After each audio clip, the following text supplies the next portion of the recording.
Here's my theme for today. We and they saved the same way. And I'm going to read to you from Acts chapter 15, verses 10 and 11, where we read, "Now therefore, why do you test God by putting a yoke on the neck of the disciples, which neither our fathers nor we were able to bear?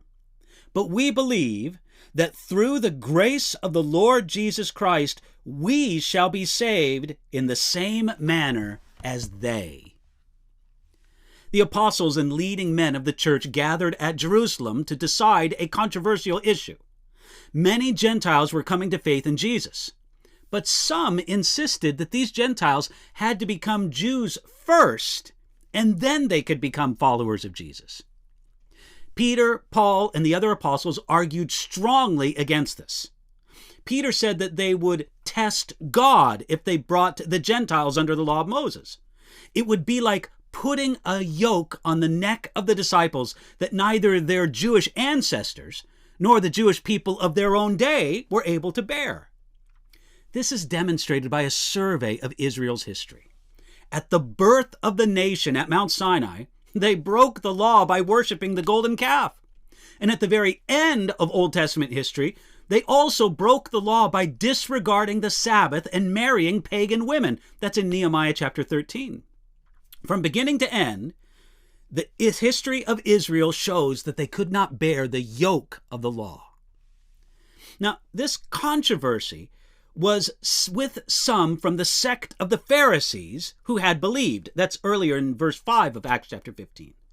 And they made a critical mistake. They looked at Israel's history under the law with the eyes of nostalgia, not the eyes of truth. If they had carefully and truthfully considered Israel's failure under the law, they would not have been so quick to also put the Gentiles under the law. Paul made the same argument in Galatians chapter 3, verses 2 and 3. If the law does not save us, then why would we return to it as the principle by which we live? Considering the finished work of Jesus, it offends God when we go back to the law. So Peter asked, "Why do you test God?" Peter concluded with the observation that it is through grace that all are saved, both Jew and Gentile, and not by obedience to the law. If we are made right with God by grace, then we are not saved by grace and law-keeping. In this, Peter also insisted that there's only one way of salvation. Notice how he said, "We Jews shall be saved in the same manner as they Gentiles." Jewish Christians were not saved, even in part, by their law-keeping.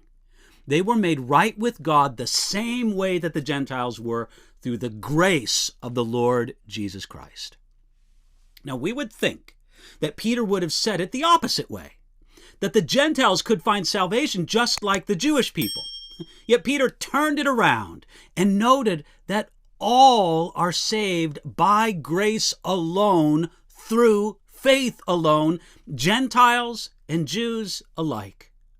Peter realized that the good news of salvation in Jesus, and not in ourselves, not in our own obedience, that's good news for everyone. We and they are saved the same way. Have you received and trusted in this good news? God makes it available to you today.